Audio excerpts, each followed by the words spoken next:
Hey, it's Tim. I miss you. I haven't made a video in a while, and I'm here at this beautiful park, and I'm eating my lunch, and I'm thinking to myself, let's make a video today. I haven't made a video in a while, and I apologize, and I really do miss you deep inside. And I'm eating my lunch. I got some Triscuits here. These are the salt and black pepper Triscuits. I had that. I had a bowl of Cheerios, and I thought, hey, we gotta make it. Let's go see something interesting today. I've got the whole rest of the afternoon, and so there's a place not far from here. I'm in San Diego, right?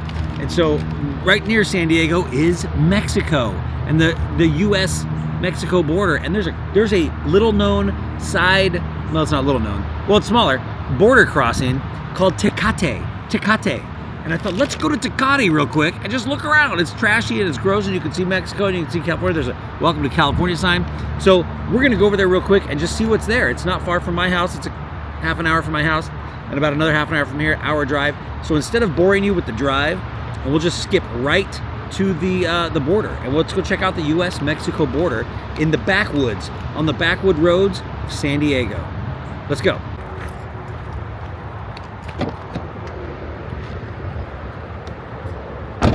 Look, I got a new car.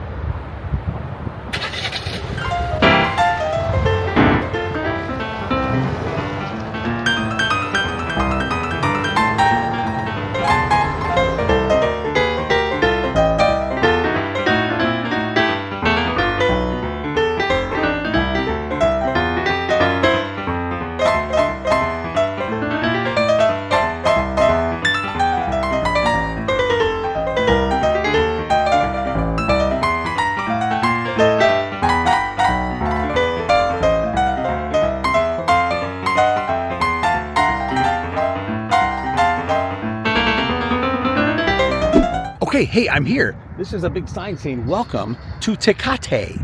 Tecate, an international trade community. Bienvenidos a Tecate. And there it is in Spanish. This is really crazy. You drive back through the hills, back in nowhere, way east San Diego. It's like a little tiny town here, like a little intersection. It is a historic, vintage border crossing from U.S. to Mexico and Mexico to U.S. And it's a small, there's like no line. You could just, like, I'll show you in a second. We're going to go explore down there. There's a really old inspection station, all that kind of stuff. It's nothing like the major border crossing in San Diego. San Ysidro and Otay Mesa are huge, like 10, 15, 20 lanes of traffic going either way on the border. But right now, let's just look around. I want to show this to you. This is kind of neat. This is the street right here, like kind of the highway. The highway is there, and it comes this way. There's some shops and stores and gas stations and stuff, and there's all kinds of places to park because a lot of people work over here. But right there, right yonder, that's the border crossing right there. There's only like 2 lanes. There's 2 lanes to go through. I don't know how many come back, but there's a vintage, historic border crossing right here. Let's go check it out. I found the signage right here. It says this property has been placed on the National Register of Historic Places by the United States Department of the Interior, the United States Inspection Station, U.S. Customs House, 1933. This building was built, and it has been expanded. But here's the building right here that you would have crossed into. This is like, I think, like a pedestrian if you're on foot, because this door up here is exit only. And so you would have come through, like, look, there's Mexico right there. There's going through the thing, and I think I see people like this guy's walking, and there's a turnstiles over there. We're gonna walk up to it and see how close we can get before actually crossing the border, because that would be, I don't have a passport. I bring my passport, and you go through right there. But coming back, you would go through this building for inspection to make sure that your paperwork is in order.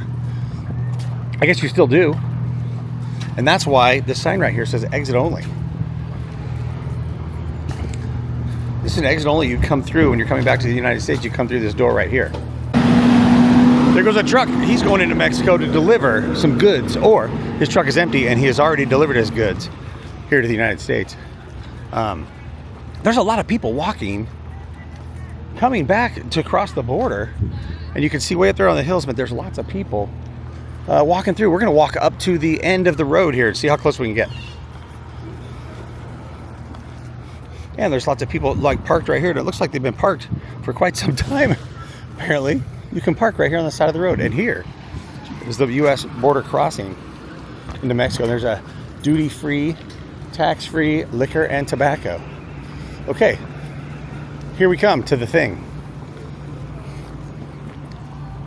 here is the thing right here to walk into Mexico. We're not going to go through there because I will get stuck upon the other side of it in a different country without my appropriate. So you go through one turnstile and then you go through another turnstile. Excuse me, right over there. And, oh, the sign tells you right here, re-entry into the U.S. by inspection at a port of entry only. You can't just like turn around and come back.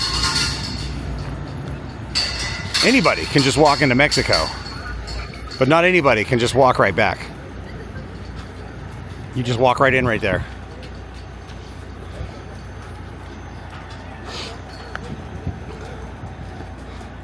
And when I worked at the bigger electrical company, we had lots of guys that lived in Mexico because it was a lot cheaper. You could live in, and they were Mexicans, and they could live in Mexico and come over here and work because, well, they had dual citizenship, so they go back and forth. There you go, and you go right through the thing like that. See, they're going through the thing.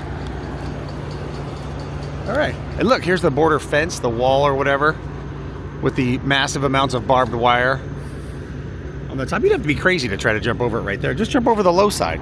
This is the low part right here. Why would you jump over up there and risk falling into that barbed wire? We could just kind of climb over this thing right here. But I don't think people do that. Let's act as if we were a car and we were in the street right here and we were going to go into Mexico right there. This fence is the don't pass this fence if you're not coming right back, if you don't have your credentials. And look, you can see the I wonder if, yeah, that actually is the Mexican side going out of California. They don't care. It's going into Mexico. They look at you right there, and coming back into the U.S., you got to go through the through over there somewhere through those buildings. I don't even know. Exciting, exciting. There's a guy driving a Jeep Renegade just like mine, only it's red, on into Mexico. These guys are all going to Mexico. Right there. He's got dual plates, Mexican plates and California plates. He's going to go in the inspection station right there. Inspection. Ooh, that guy's jumping out. I wonder if they're up to no good. Can't jump out right there, but he is. He's waiting right there. Whatever. Anyway, that's kind of interesting. Take a look at these giant barricades of razor wire that if you were to try to mush your way through there, would slice you to smithereens, and you'd be lacerated all over the place. And so I bet you sometimes they have to put these across the road in times of security breaches. They shut this gate. They shut this big old gate right here, and nobody can come through from Mexico into the U.S. What's that noise? That's the wind blowing the gate. Sorry, it wasn't me. Yeah, and there you go. There's how you come back through. It's kind of weird. It looks like it's only one way. There doesn't look like there's any cars coming this way. I wonder if there's a different place to come this way. Nobody's coming this way. That's interesting.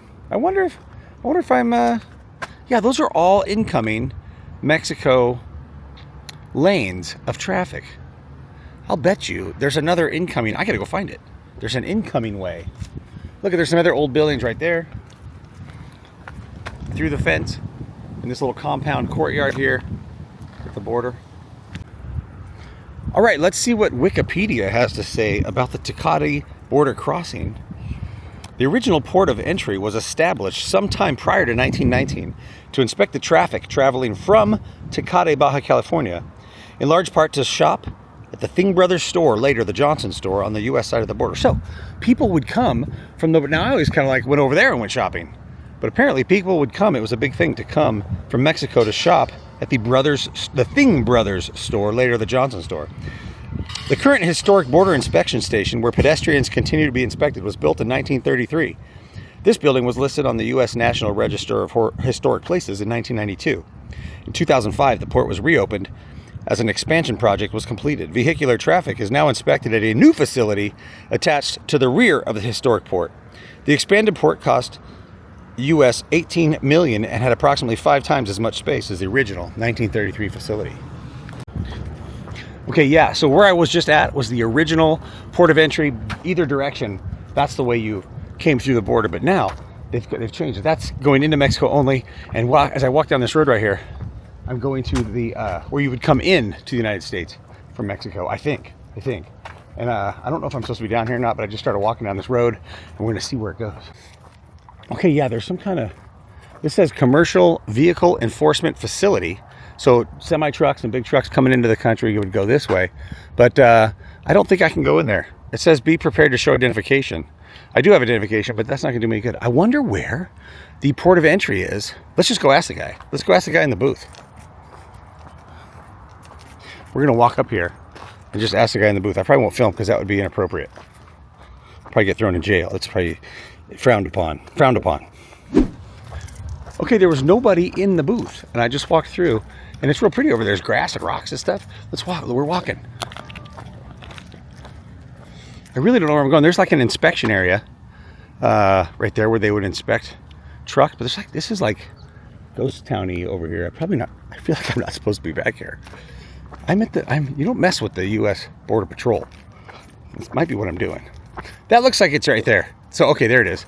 So you'd come through right there in your car if you went down shopping or whatever. My friend and I, Steve used to live up here in the mountains, and we used to come down here and go and get breakfast, like on Sunday mornings or like brunch. We'd go into Tecate, which is right over there. Go to Tecate, go to the bar and sit up at the counter. It wasn't like we were drinking Coronas and stuff, but the Coronas were kept in a cooler against the wall in the back of the restaurant, and you would just go get as many Coronas. You just leave the empty bottles on the counter, and that's how they charged you. And then the guy would sit there and cook you food, whatever you wanted. We'd have tacos and burritos and all kinds of breakfast stuff, and it was awesome. It was a lot of fun. But you could just cruise right across the border and then have your breakfast or lunch or whatever, and then come right on back. There was no, you had to come through, but you didn't have to have a passport. You just showed your ID and such. Ooh, there's another way to go this way. I don't want to go that way, get lost. But yeah, that was fun. It was nice. Have a couple beers and some breakfast and come back.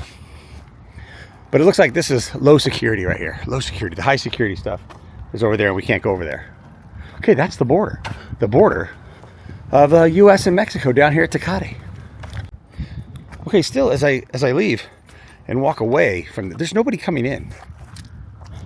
I'm pretty sure maybe this is just commercial vehicles. I don't know, man.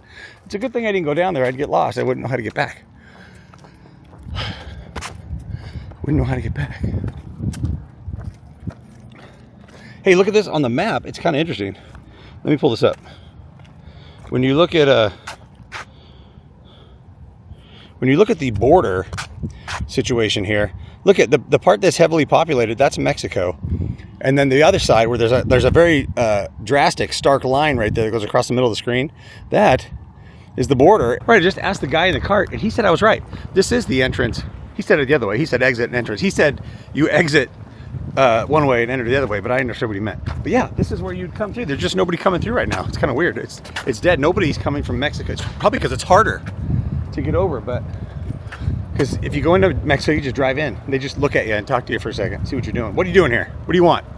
And then when you're coming back, you got to show all kinds of paperwork.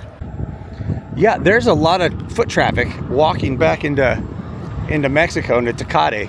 Actually, yeah, walking back into Mexico. A lot of little motorcycles and scooters and stuff where people cruise across, and they are walking back. They work here.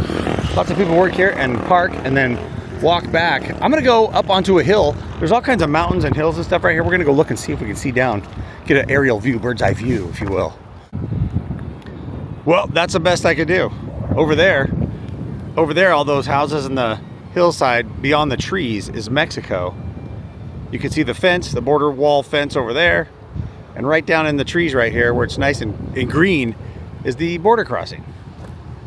That's where I just was, down there. But this is the highest hill I could get on. There's fences and gates and stuff everywhere. They don't want anybody going anywhere around here. There's hills everywhere. But I couldn't get up there to get a good view. But there it is. All right, that's the best I could do for a view up on this hill slope right here, looking down over the Tecate Valley into Mexico. And so that's it. Hey, we're gonna drive home, and there's some cool little towns on these back roads. This is Highway 94, way out in the middle of nowhere. Actually, the little stretch right here is not Highway 94. I'm gonna drive back out to Highway 94 and then go down into and there's some cool little towns right through there, and there's a little town, a little post office. We're gonna check it out on the way back. Some backwoods, backcountry, San Diego stuff and places and buildings and stuff. Let's go. We gotta go. I'm running out of time. We get back in the car. When you're in the backwoods, all these little tiny towns, we're gonna pull over right here, I think. There's tons of traffic.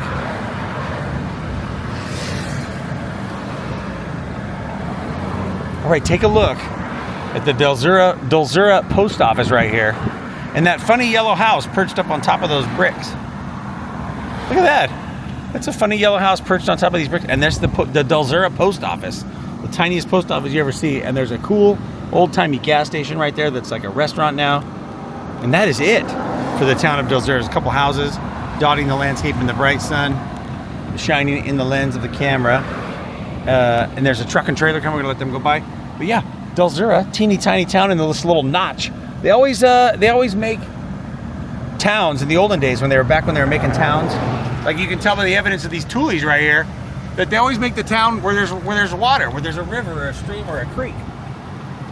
And so that's what you have right here in Del Zura, as I drive and record and talk to you all at the same time in this little notchy town.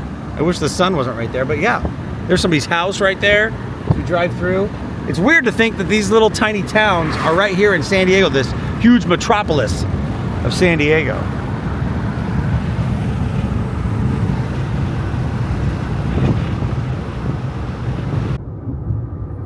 All right, well, I think that's going to do it for today.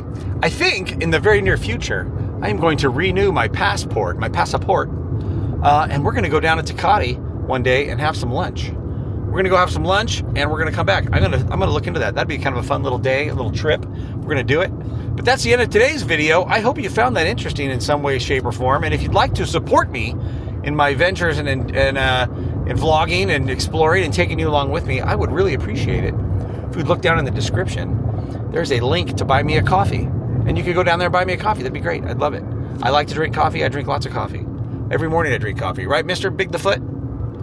Anyway, driving home down this windy road. I'm almost there. And I want to thank you for watching today's video of Hey, It's Tim Travels. And we went to the Tecate border and that kind of stuff. All right. Hey, have a good day. I'll see you tomorrow.